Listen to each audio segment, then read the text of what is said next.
There we go.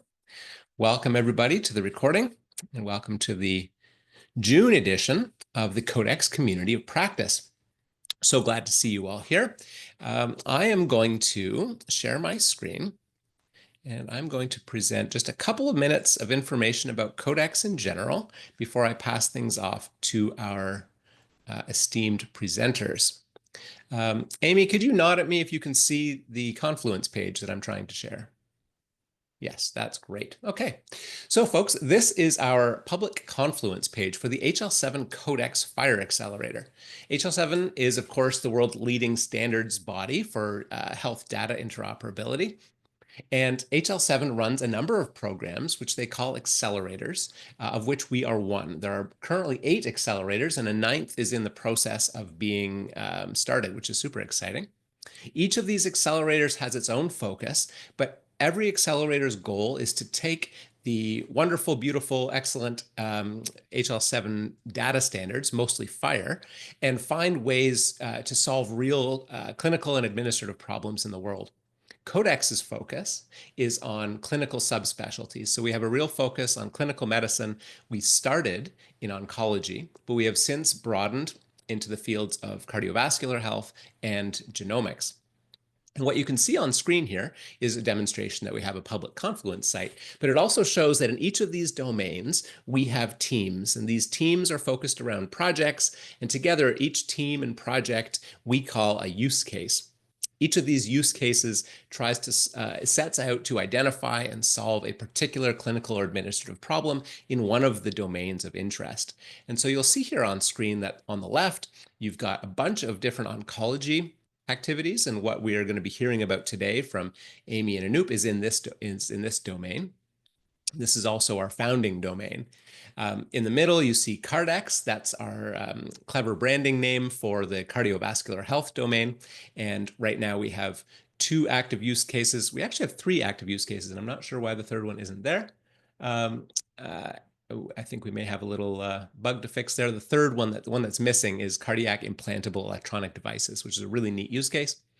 And then on the right, you see GenomeX, which is our genomics branding name.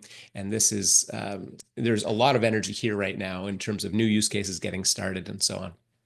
So just wanted to give folks, if they are new to CodeX, a bit of an overview. We sit within HL7. We are a member-driven organization. We focus on these 3 domains, and we identify and try to solve for the public good problems in each of these spaces. We have recently published a new 1-page PDF document. If you want to get your hands on it, I may find a way to put a link in the chat.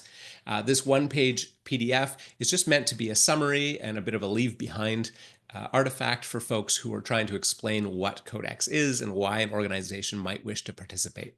So this is intended to be focused on organizations that are not currently members of CodeX, but whom we think might benefit or might be beneficial to the CodeX initiative. So this is a new asset that we would be very happy to share and to see you share with your colleagues in the industry. If you have any questions about membership in CodeX, some of those may be answered here on our Confluence page under the membership tab. This shows some of who our existing members are, and we're grateful for all of them. This describes some of the different membership levels that are available and the benefits of participating in each of these levels. And there's an opportunity to sign up for our mailing list here as well if you're not already on it.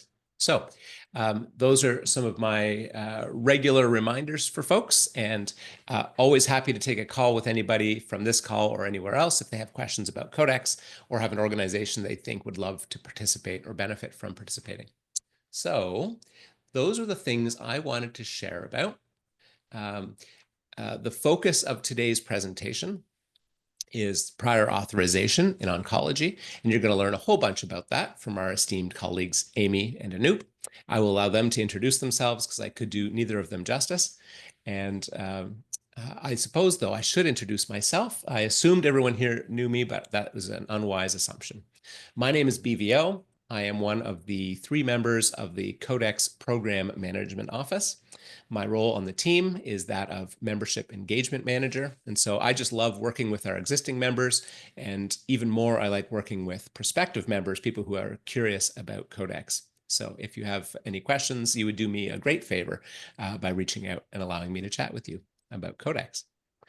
So that's my role. My role here is as MC is to keep order in this unruly business of running a community of practice and to ensure that questions are collected and that you guys have everything you need today. So any questions about CodeX or any questions about what's happening today before we move forward into our formal presentation?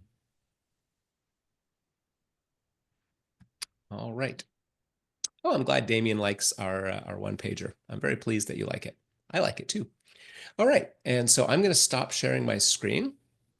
And I'm going to stop sharing my screen. No, I don't want options. And I will invite Amy to share hers instead. I can't seem to stop sharing. Maybe I have already stopped sharing. Amy, why don't you go ahead and share your screen? And maybe that'll take away mine. Telling me another participant is sharing. Oh, well, then I will figure out how to stop, won't I? Oh, here we found it. Thank you for your patience, everybody. This is not my first time using Zoom, I promise. Okay, over to you, Amy. Thank you to you and Anup. And please introduce yourselves and tell us about prior auth. Will do. Thank you, BVO. My name is Amy Krane, and I am the CodeX Use Case Coordinator for Prior Authorization in Oncology. My background is in clinical data standards and in trying to automate the prior auth process using technologies like natural language processing. And I'll give you an overview of what we've been up to in this CodeX use case. And then Anup will tell you more about himself and his background, and we'll walk you through the details of the prior authorization in radiation oncology proof of concept that folks have been working on for a few years. So I think everybody here, if you've been in healthcare for any amount of time, you know that prior auth is still a significant pain point. It's a problem that hasn't been solved. It has, I think, value for health plans who use prior auth to promote cost-effective treatments, and we appreciate their point of view, but unfortunately, the administrative cost, complexity, and burden on both providers and payers is high, and year after year, we see surveys to that effect. And then also on the clinical side, unfortunately, the process of prior auth can lead to treatment delays and adverse events, also as reported in many surveys, including this most recent Black Book survey, and indeed has been one of the major causes of burnout for clinicians and staff. I was on a bike ride the other day with a friend of mine who's about to retire from his family medicine practice in a rural area. And he said, you know, he would keep doing it, but the administrative burden is just too high. And he cited prior auth as one of his frustrations. You may know that the CMS has gotten in the game, and they have issued a rule that says that the health plans who administer Medicare Advantage, CHIP, Medicaid plans, government plans, must by 2027 adhere to some HL7 Da Vinci accelerator standards that manage or help, we hope, to manage the process of prior auth, that will unify the process from a provider perspective. They won't need to go to this portal for one insurance company and that portal for another. They'll have a single method for communicating with that payer, for communicating questions such as, what is the requirement, or is there a requirement for prior auth? What is the documentation that you as a payer need? And what is the status of my request? So the industry, with the backing of CMS, is working towards unifying this process. even as recently as Monday of this week, the largest commercial insurance companies have gotten in the game and said, yes, we are going to voluntarily adhere to these standards. If you think about it, if their government line of business is doing it, they're saying, hey, we're going to do it in our other lines of business. But I think it's a good testament to two things. One, the fact that adopting these FHIR standards is something that the industry wants to do, and that there's some not just a mandate, but some general desire to solve the problem, not just on the provider side, but on the payer side. So I think that's a very good sign. And the proof, of course, will be in the pudding. So if you, so I think that generally speaking, we have a problem. We have an idea about how to solve it as an industry, and we're marching towards that. What about in oncology? And this is the issue that CodeX has taken on. Like what the standards were developed to, for example, help you secure in an automated fashion a prior authorization for something like an MRI of the knee. It's a very discrete procedure. In oncology, you have an entire treatment regimen that needs approval. So the question that we've been asking as an organization with our membership is, what does that mean? Do the standards need to expand, need to change? Do they still work just as well? The other thing about cancer is that the treatments are innovative and they're often costly. So they're broadly subject to prior auth. It's fairly urgent in here. And treatment delays, unfortunately, can be life-threatening. So these are some of the things that make oncology a distinct environment for implementing these standards. The other issue of note is that relevant data is in notes, no pun intended, and non-standard fields. And I would say that that's going to always continue, that I believe that people like to communicate using the narrative and telling stories, and that will continue. And there's a high volume of data for cancer patients. So a lot of complexity there, and what I have some screenshots of some fairly new surveys just within oncology, ASTRO for radiation oncology, and ASCO for clinical oncology. And again, what they're reporting, their frustrations, both from an administrative and a clinical perspective, are the same as for other physicians. So the CodeX has taken a CodeX approach to this problem, which is all about leveraging the clinical data. So first of all, the folks involved in this initiative says, okay, we have a standard called mCODE and a related standard called RTTD. These basically define provide a framework for an EHR to define a patient's diagnosis and treatment.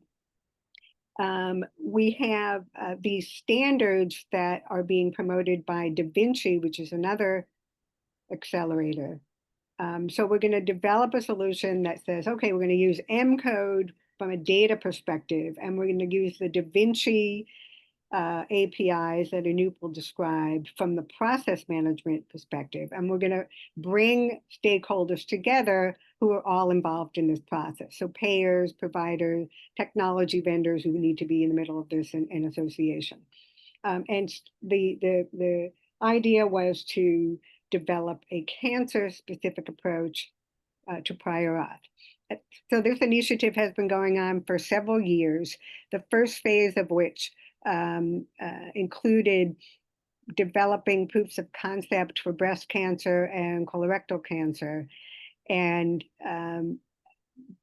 testing adaptive forms, meaning you can have a form that a payer puts up that says, hey, fill in this form, and I'm going to then be able to adjudicate this prior authorization claim. I'm going to get the information I need to make a decision about whether this is medically necessary and whether or not the treatment that you're proposing is, we believe it to be cost effective and so forth.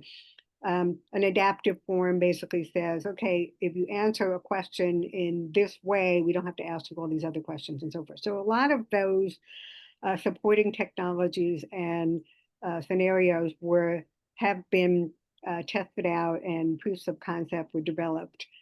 Then the team decided to really focus in on radiation oncology and developed a proof of concept for radiation oncology. The participants that have been actively involved include on the EHR or the Oncology Information System side, Varian with its Area Oncology Information System, Metal Solutions that developed a Smart on FHIR app, which is basically an intermediary app between the payer and the EHR and helps to launch activities such as this form that you can fill out.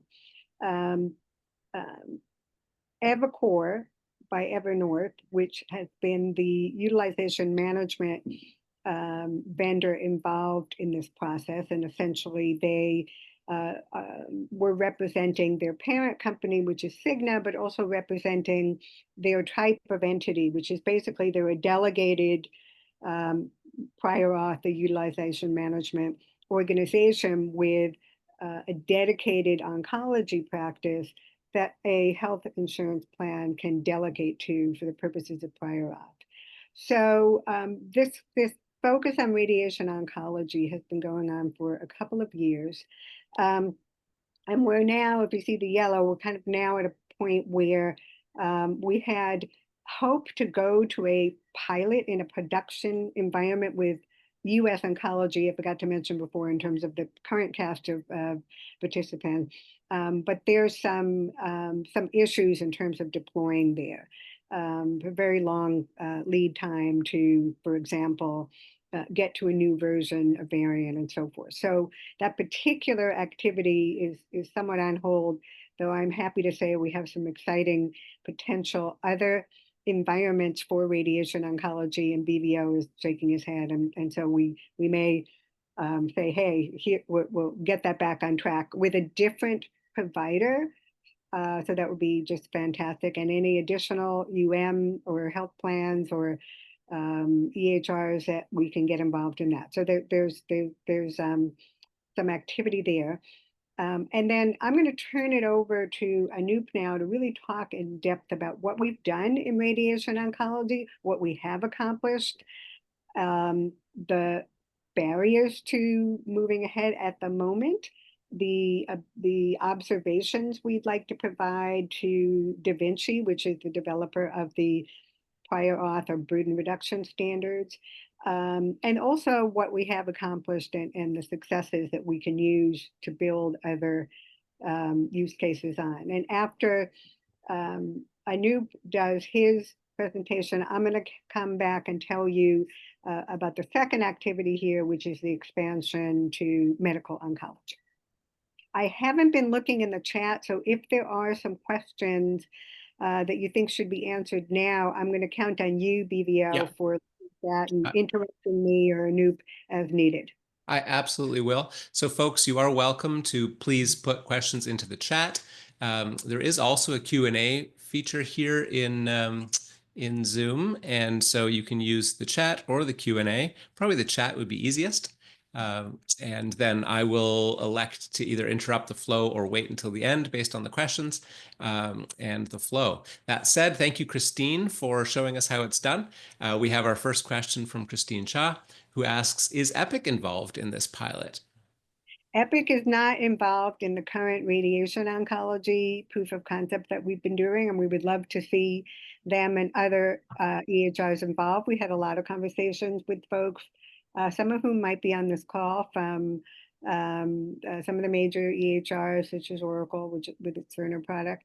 One of the things that we've discovered in the process of the radiation oncology work is that the particular workflow that we put together that the folks have been around which the folks developed a proof of concept and this idea for a pilot uses the Varian ARIA oncology information as if it were the one and only EHR. But often the case is that an oncology department, for example, might be within a hospital and use Epic or another administrative EHR as well as the oncology information system. So we are exploring what does that workflow look like, because we really do believe that that's a very common scenario, as Christine mentioned, where there's Epic and then there's this OAS. So we do, again, in this potential new environment for doing a radiation oncology pilot, there would be Epic used as well as the ARIA oncology information system. Great, thank you, Amy, and thank you for It bringing. was a yes or no question, but I gave you a long answer. Anup, I'm gonna share your slides for you, and you can just tell me to move ahead when you'd like me to. Yeah, no, thanks, Amy. Thanks for setting the stage up for me.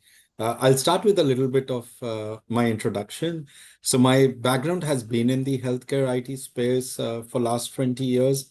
I've been more involved from a technical perspective and leading product development to help automate or build systems to support the processes for healthcare entities, payers, providers, different processes. And one thing which I continue to do was try to integrate these systems, right? They each sit in their silos, and it's always been a point-to-point connection, or dealing with numerous companion guides and the EDI transactions. And I've always been amused, like, why can't we do something like the banking or the finance industry in healthcare, and just be able to do it at scale. Last 5 years, I've been deeply involved on the FHIR side, and I'm very excited about this. I think we are uh, at a point where we can scale these integrations, and which can lead to a more integrated ecosystem. So I'm very excited to present what we've been doing for last few years with the Da Vinci burden reduction APIs, and at the CodeX pilot, have been deeply involved there, and a lot of folks we've been working on it. And hopefully, please ask any questions you have, and we are looking for more people to get involved and kind of build it at scale. That will really give us all the benefits. So the first slide here, we just wanted to start with a primer on the Da Vinci burden reduction APIs for folks who may not be aware of what these APIs are, which would just set the stage of what it means to support the prior auth processes using FHIR APIs. So just to explain this diagram, on the left side, the block you see represents a provider system, like a provider EHR. It could be Varian, Epic, or any of the EMRs, or even any of their RCM tools there. On the right side, we have the payer systems, which would be responsible for responding back on the integrations. And the middle box represents the FHIR APIs, which would be used to connect the two systems. So you see these four major blocks here, which represent the four major processes or steps in a particular prior auth process, which is typically followed right now. So the first one is the coverage requirements discovery. That is basically very similar to the eligibility transactions, which is done right now. The first step is always to check whether the service is covered by the respective health plan or not, and if it is covered, whether it needs a prior auth or not. So that's a function of the coverage requirements discovery function. And it is supposed to be implemented with what is called as CDS hooks. These are clinical decision support hooks.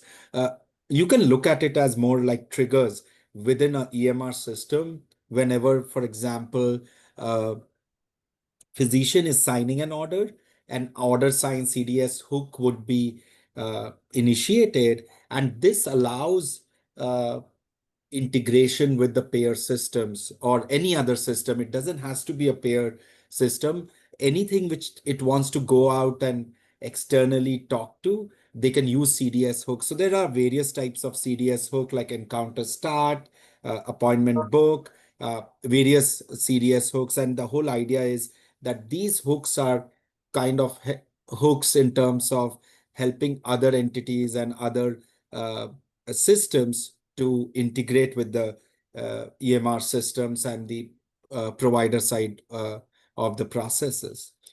So once, let's say, we initiate a CDS hook when a provider is signing an order, and we figure out that yes, a prior auth is required, and that message is sent back to the EMR system. The next step would be to figure out what information is required by the payer system to process the prior auth.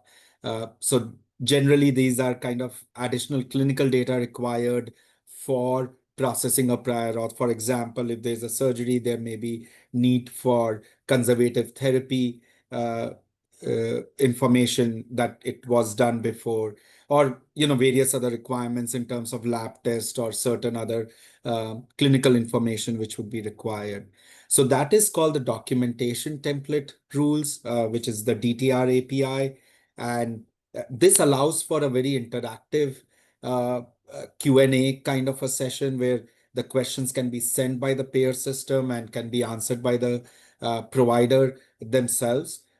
It can be a form template with numerous questions, or as Amy was pointing out, it could be a adaptive form where, based on your answer of the first question, you could send the next question, which makes it more tighter and you don't have to go through a whole set of questions. You can just need to provide the necessary information based on the particular scenario. So once this clinical information is collected and saved at the EHR system, the next step is prior auth support. Now, this is a set of APIs. Basically, this is the main API which would allow the EHR to submit the prior auth request. So it includes submission of prior auth, and then the payer would process that prior auth and send back the prior auth information back to the EMR system. There is a concept of subscriptions where if a provider is subscribed to receive updates from the payer, they don't even need to go and check or poll the system, or kind of, a lot of times they are waiting for the decision, and sometimes, the decision is made, but the provider side has not gone and checked the system, and so the decision is sitting out there. Subscriptions would allow for real-time updates to the prior auths. So that way the EHR would receive these updates as soon as a decision is made, and then they can go ahead and schedule the service. So avoids unnecessary delays in the next steps, and any delays in continuity of care for the patient.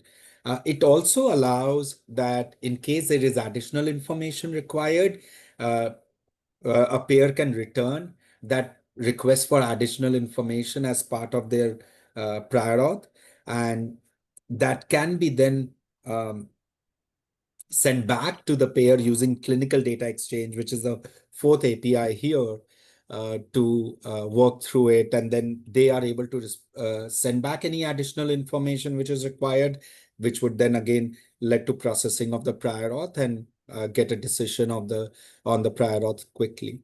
So as you may see, it seems very complicated, but if you follow the steps, these are just different APIs which would help you to take care of each step and allows for a lot of flexibility in terms of working through these steps as depending on which what applies to a particular space and medical practice. I can take a pause here if there are any questions. I don't know, BVO, if there are any questions here on the process. I have not received any questions in the chat yet. So that was a good primer on the Da Vinci APIs. Thanks, Anup. Back to you. Sure. Yeah, thanks. So so this is the next slide. I'll not go through each block here. It may take us a whole hour to do that. But you can just appreciate, like, there are multiple steps which need to happen at each level for these APIs to work. So it's not as simple as just 4 endpoints connecting. At a very high level, if you follow the big blocks here, the top half of the screen represents the provider system and the provider practice, and the bottom half here represents the payer space. And if you see the bigger blocks here, they are representing each of the functions we talked about. So the first part of the first block here represents the CRD process between the provider and payer, and what would need to happen on their side to do the interaction. The second block here represents the DTR endpoint, the process of collecting information from the provider, the additional clinical information required to process the prior auth. And the third set of blocks represents the prior auth support APIs, which would help the provider to submit the prior auth from the EMR to the payer. And then the payer would be able to respond back and send the decision back to the provider. So one of the things you see here mentioned is the smart app. One of the challenges we've been running into, which Amy alluded to before, was everyone is building these APIs right now. It's not something which has existed for long, or it's new greenfield development. So one of the things we tried to do was to plug that gap, is to use a smart app. So these smart apps are called Smart on FHIR apps, and these are nothing but these are these. I'm trying to find the right word in terms of these would be these connection points between the EMR and the payer systems, which would allow us to connect between the two in absence of direct connectivity. So these Smart on FHIR apps follow certain security FHIR protocols, which makes it easily deployable on any EMR systems. And then any payer or any entity can deploy these Smart on FHIR apps in a provider system, and then be able to interact and pull data from the provider's FHIR system, and really be able to facilitate these transactions, even if these transactions are not supported on the provider system yet. So we, given the space and time we were in, what we did was we used the Metal Smart on FHIR app to facilitate this interaction between Varian and the EviCore systems, which were representing the payer processes. And we use the FHIR APIs to facilitate the whole transaction end to end. We were able to implement that and work through all the process through that. So it goes through the various checks. Then if required, it would allow the DTR to be initiated. And once DTR is initiated, you would collect all the information using adaptive questionnaire. Once that questionnaire is collected and saved on the smart app, the smart app would then allow creation of the prior auth request as per the FHIR API and send it back to the payer system. And then the payer would process the prior auth and send back the results on the smart app. So that's what we did in our pilot, and we can go to the next slide to discuss some of our observations and what was done. So this is an overview of what I was talking about during this whole POC. What were the things done by each entity, and what you would appreciate that this would need addition of functionality in each system, right? So it's not something simple or one side only needs to do develop certain pieces. For interoperability, both provider systems and the payer systems need to develop all this integration endpoints so that they can talk to each other and collect all the information. So on the EHR variant side, what they did, instead of developing these APIs, they developed support for Smart on FHIR app, which I was talking about, which allowed us to hook on to the variant system. It allowed us to pull information from the variant system, like the demographics of the patient, the insurance details, the diagnosis, any information they have on their FHIR server. It allowed us to pull that information from it. And it also now allowed for a seamless experience for the users. So the users of Variant did not have to go out of Variant. They could initiate the transaction right from EMR. And you would appreciate in terms of, they don't have to maintain logins for different systems or do that. It's all single sign-on, and they can just initiate it right from their Variant interface. So it is much easier for them than having to deal with multiple windows and multiple systems and remember the passwords.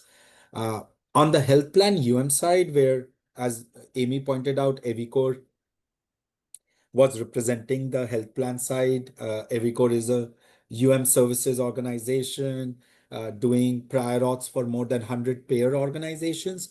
So they developed the whole end-to-end APIs to support all these transactions. So the CRD API to do the benefit check, the DTR API with adaptive questionnaire to serve the questionnaire and be able to collect all the data required, all the PS APIs to support submission of the prior auth and then sharing the results back, and then also the CodeX workflow to get any additional information which would be required post prior auth submission, and then the subscriptions to send back the updates to the provider system.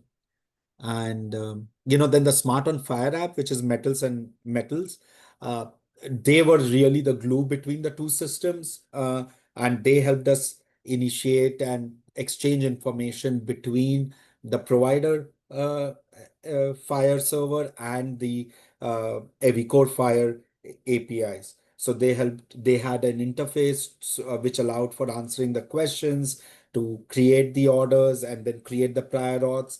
And they also had screens to help us see what those prior auths are and really be able to see all the updates to the prior auths and help manage the entire prior auths within the Smart on FHIR app. So we can go to the next screen, and we'll share some of our observations and learning during this process. We've touched upon few of these. One of this was the technical barriers in terms of, everyone is developing these APIs. We don't have a production version of this right now, and everyone has their own roadmap and different challenges around it. So we just need to come together and kind of figure out ways to do it. So we came up with the idea of using Smart on FHIR app to do the entire transaction, and it works. You are able to do it and kind of run the process. But from a user perspective, it's still sitting outside the EMR system. So it doesn't allow for a very seamless background process kind of function. So, right now they still had to initiate the Smart on FHIR app and initiate the transaction, versus if the CDS hook exists on the EMR side, it could happen in the back end, right? Where it would even save that click. The whole idea is to reduce the burden. So we want to even save that one click, which they had to do to open the Smart on FHIR app. So that's something which we observed, and that's one of the reasons we are looking at other alternatives and see how we can really provide that seamless and a background automated process using the FHIR APIs. The other piece is, these clinical questions which are asked, a lot of that information is already within the EMR system. They may be sitting there in the form of unstructured notes, especially in oncology space. A lot of that clinical information sits into the unstructured notes area. And so we've been trying to figure out ways to what's the best way to auto-populate these clinical criteria where, nobody on the provider side has to add that information. The industry is still figuring out and investigating options. One option is CQL, which is like a clinical quality language, which allows you to pull data from the FHIR server, but it works on discrete elements. It's great when the data is stored in discrete data elements, but it doesn't work very well with the unstructured data stored in unstructured format. And that's where LLMs or AI comes into picture, and there's work happening on that side where maybe LLMs are more suitable for, especially I think oncology space where there's more data being stored in unstructured nodes. LLM may be a great idea to use there. So we are still exploring that, and there's more work which needs to happen on that to really provide that automated background function where, imagine a system which can just go in, can pull the required information from the back end of the EMR system, process the prior auth, and give a return, really providing a more touchless experience to the provider. Some of the logistical challenges are around, the process of updating the systems. Now, as we discussed, each system is developing all these APIs, and it's a long road to discovery, building that. And then the provider systems have to go and upgrade their instances to do that, which is normally a long process, and we need to figure out ways to work through that. Um, uh, some of the other challenges we've already talked about. So I'll stop here. Any questions anyone has, and we can go into that. Anup, I've been monitoring the chat. There are no current questions. Sure. I had Okay. shared some additional information about Smart on FHIR for anybody who wanted to learn more, and we've made that Awesome. information available in the chat. Great. What else have Perfect. any new questions you'd like to raise your hand and ask them, or put them in the chat? So I can hand it over to Amy in the meantime, and we can talk about the medical oncology work, which we've started the discovery phase for. So thank you. Thank you. Thank you, Anup. So the next step in the use case prior auth in oncology has been taken, and that is to open the discovery process for medical oncology. As radiation oncology is very specific, and medical oncology is a very, very broad discipline that could include chemotherapy, immunotherapy, surgery, whatever. So we've in essence initiated the discussion of prior auth in oncology as a whole. From the methodology that the CodeX PMO office, BDO's office uses, has a number of different phases in it. The first phase is ideation, the next is discovery, and then you go into planning and execution and so forth. So basically, by restarting the conversation, we're in a very, I would say, open-ended process right now. In fact, you don't need to be a CodeX member to engage in these discussions, and I can talk a little bit about the mechanics of that on the next slide. But first of all, we're looking at this. We're having discussions about this very unique consideration for oncology, which is that we're looking at an entire treatment plan.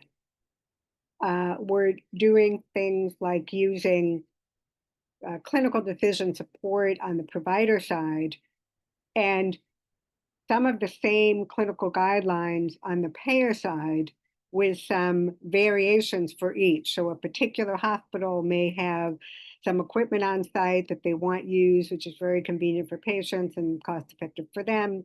And that particular payer may or may not have the same cost drivers. So we're looking at how do you basically take the fact that the provider goes through a clinical decision support process to come up with a treatment plan and marry that with prior auth processes. How do you feed information into the workflow as early, as upstream as possible, so that you're not in a situation where the provider will say, oh, I want you to do this, and then finds out later that that's not covered and gets into that loop. So a lot of what we're talking about on these calls that are held bi-weekly are what is the current patient journey, and within that overall patient journey, what is the provider to payer workflow now as it stands. And there's a lot of variation, and we've said, okay, well, let's narrow it down to outpatient, but that's still very varied. So we're trying to understand that. And then the next step is to say, okay, how do these FHIR APIs fit into it? So for example, now there might be a hook or a trigger, such as an order sign that kicks off a process, or an order select. Does that make sense in an oncology process? So we'll get to that. Some other things that we're looking at is what about the fact that there are NCPDP standards? There are standards for authorizing prescription drugs, and since they may be involved in the treatment plan, what do we need to know about that, if anything? Their targeted therapies used in oncology may require additional new types of data, such as genetic testing, and this kind of connects to the CodeX work on genomics. Then, as Anup mentioned, how can we use AI or other technologies like natural language processing in prior authorization? And there are two sides to that. There are more probably, but the way I think of it in a simple way is, first, how do you identify and make use of the data that is already in an EHR, even if it's not in a structure like mCODE, even if it's in a clinical note? And the technology landscape has changed significantly for being able to extract data. And I think this is a huge, it's not necessarily, it might be highly trained natural language processing models. And what NLP does is basically take unstructured information and put it into structure. So these highly tuned models, I was speaking with somebody who's the CEO of one of the NLP vendors with a lot of health care data experience. And he was saying that over the course of the year, the ability of their technology and the tuning of their technology has made it possible that this automated data extraction using NLP is at the level of a clinical data registrar. So people who are basically extracting data from clinical records to populate an oncology registry, he's finding now, just over the course of a year, because the pace of change and acceleration is so great, that they're now on a parity with that. So I don't know if that's true, but I actually do believe it, having seen the progress. The other way, and where LLMs, large language models, come into place is when you want to do some sort of logic, when you want to say, oh, well, you know, you can ask questions of the data, like tell me, you know, tell me something about this patient. Or this group of patients, you know, how many have had this treatment and what have been the outcome? So we may be able to use AI or LLMs to look at clinical guidelines and say, oh, here's the clinical guideline. Does that match what we have in the clinical record of that particular patient? So we're talking about a lot of those things. We have had some educational sessions, as well as some workshops going through the workflow. And the last educational session, for example, was similar to what Anup showed us, was a deep dive into what is an API, and what are the burden reduction APIs. There's so many acronyms. We're trying to unpack that a bit for people so that we can have these conversations about how to plug those in. So we definitely invite you to get involved. As I mentioned, the discovery process is open to the public. The meetings are bi-weekly. We record them, so if you can't attend, you can listen up. And if we really have a lot of different stakeholder organizations and people involved here who are lending their expertise. I really appreciate it. I see a couple folks on this call who are part of that. We've got folks from the AMA and some other clinical specialty societies involved. We have people who may have a day job, but they in policy or whatever it might be at their current organization, but who have deep backgrounds in actually helping patients and providers secure those prior authorizations. So we have a lot of help really understanding this process. So at some point, we're going to say, okay, here's what the project looks like. Here's what we're trying to accomplish. And it may be similar from a workflow perspective to radiation oncology, but I have a bias personally. I want to see what's so special about CodeX, which is really leveraging clinical data. So I'd like to see us explore, okay, could we do a proof of concept that would use NLP or LLMs to extract clinical data and really focus in on that part of the workflow? Maybe we understand the prior auth API back and forth between payer and provider bundles of information enough, and maybe our focus could be really more on what's unique from a data perspective. So we'll see. We haven't gotten to that point yet, but it's your opportunity to get involved in the medical oncology. And we hope to report out on our next steps in some months. And as I mentioned, radiation oncology with the current participants may be somewhat on a hold, but we've got some new ideas that are being hatched right now. So that case is not closed. And you can email BVO or me or anybody, and we can make sure to add you to the list for those biweekly meetings. Any questions, comments? So there is, so we have a live question from Robert, and we'll let Robert go first. And there's a question from Christine in the chat. So go ahead, Robert. Hi, I'll, at the risk of making an editorial comment and not a question, I'll just speak from the provider perspective and say, I'm so glad to hear you talking about using large language models to do the pulling out the clinical criteria. I'll just say, clinicians are not going to be happy with this prior auth process until that problem is solved. It's just amazing to me. I've been in this space a long time that we were talking about NLPing notes to do prior auth 10 years ago. And we really haven't moved the needle. And now I think we have that opportunity with LLM. So I know that's the hard part of this, and I think you also can appreciate that oncologists, you know, when we hear about all of this effort just to do those first few steps that Anup said, the CRDs and, you know, the other acronyms, to us, that's almost like table stakes. Of course, you know, of course you should know what the criteria are. The hard part is, and the frustrating part as a clinician is you getting asked the same basic questions about what prior treatment has a patient had, what's their stage, what's the biomarker, all of that stuff is in the EMR. I would dare say that close to 100% of the needed information is already in the EMR in some fashion. So please, please, please don't let this, I know it's going to be done sequentially, you know how CodeX works, you're going to do it by use cases, but please don't neglect that hard part of using AI and natural language processing and particularly LLMs to do the auto population from the clinical criteria, because otherwise, you know, you're not going to feel like the oncologists like myself are going to say, oh, here we go again, you know, another tool that gets the first 3 steps right. And who's left holding the bag is the doctor's offices. So rant over. Thank you for your time. Thank you for that, because it's like some people who know me know I get on that tangent quite a bit, because I think that's a uniquely CodeX thing that we can solve, and maybe I can pick your brain at some point, Richard, and we can share more of your thoughts on that. Great, thanks. And Christine's question has been waiting in the chat. She asks, Anup, what kind of problems have been limits for payer readiness?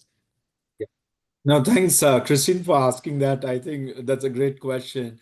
You know, I'll speak to some of the challenges. I think one big challenge right now for payers is their current process is tied to, you know, what happens in the industry currently, which is, you know, they receive most of their requests through their portals, and it really initiates at a starting of a prior auth submission, which has all the information, and you know, whether it's an inpatient auth or it's an outpatient, and you know who the servicing provider is, because a lot of rules are related to in-network, out-of-network services.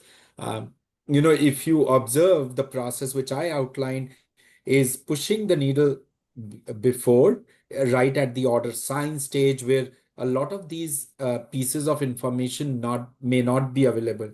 So how do you separate out some of the admin related pieces like inpatient versus outpatient from the clinical medical necessity piece? So it's really changing the workflow at that end. And for that matter, it's also on the provider side because, most of the prior auth process is done by the back office staff right now. And we are trying to push it on the physician side and right within the physician's workflow. So it will need a little bit of, I think, collaboration and figuring out and maybe a step approach to work through that. The second piece is which, I believe Robert and others alluded to, even if we look for discrete data elements, a lot of these processes or data is sitting in unstructured nodes. And how do we figure out an effective process to pull information from there? That's the other piece. The third important piece, which is the, payers for certain pieces, not all of them, especially if they've not delegated it to organizations like FHIR and all. Some of their prior auth process is pretty manual at this stage. There is an understanding of where a prior auth is submitted with like a patient chart and the whole kitchen sink in that manner. And then the review happens by the nurse or the MDs on the payer side as a manual process. Now, to support these APIs, they really need to automate that process, create these FHIR questionnaires, or try to bring more automation there. So they need to codify their criteria and do that work. And that's another huge lift on the payer side. So I do see that it may happen in increments. If I look at the broader, medical practices and services, there are certain services like I've seen radiology, for example, or MSK, which have more automation because they are vendors like Evicor, Magellan, Carelon, who've built processes around it and have more automated processes. But then there are other pieces like behavioral health or bariatric surgery, or like there are these very specialized areas which are still very manual in their process, and it may take time to do this kind of automation in those practice areas. Those were some of the key challenges. Of course, there are quite a few. I can go for an hour what we've experienced in last few hours, but I just try to highlight more. Happy to have a more detailed conversation around it, Christine, if you're interested. We can set up some time. So, all right. Well, thanks. Thanks, everyone, for your questions. Thank you to Amy and Anup for your helpful presentation and also for capably answering these questions. Really appreciate that. I'll wrap things up by reminding folks that our next Community of Practice will be on Friday, the 22nd of August. I look forward to announcing who our speakers will be and what kind of content we'll be sharing sometime in the month of July. And we encourage you to reach out either to the presenters or to me and my PMO colleagues if you have any questions about CodeX. And with that, we wish you all a great weekend and also a national holiday next week when you get there. So thank you all and have a great rest of your day. Thanks, everyone. thanks.